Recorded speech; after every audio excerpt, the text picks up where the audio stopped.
અમરેલી જિલ્લામાં મેઘાની બેટિંગ જોવા મળી। સાવરકુંડલા ગ્રામ્ય પંથકમાં વરસાદી ઝાપટાઓ પડ્યા। સાવરકુંડલાના ગોરડાકા લુવારા રામગઢમાં વરસાદી ઝાપટાઓ પડ્યા હતા। જિલ્લાભરમાં વરસાદી વાતાવરણ સર્જાયું હતું। તો સમગ્ર ગુજરાતમાં વરસાદ વરસી રહ્યો છે। સાર્વત્રિક વરસાદ થયો છે ત્યારે સાવરકુંડલા સહિત ગ્રામ્ય પંથકોમાં પણ વરસાદ વરસ્યો। ગોરડાકા લુવારા રામગઢમાં વરસાદી માહોલ જોવા મળ્યો હતો।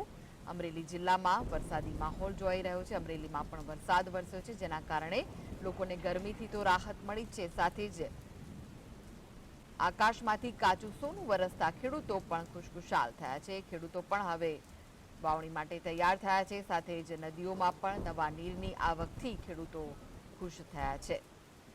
તો અમરેલી જિલ્લામાં વરસાદી માહોલ છે। અમરેલી સહિત આજુબાજુના જે ગ્રામ્ય વિસ્તારો છે ત્યાં વરસાદ વરસ્યો છે। જે રીતે હવામાન વિભાગે વરસાદની આગાહી કરી છે, આગામી 5 દિવસ સુધી ગુજરાતના અનેક વિસ્તારોમાં વરસાદ વરસવાનો છે।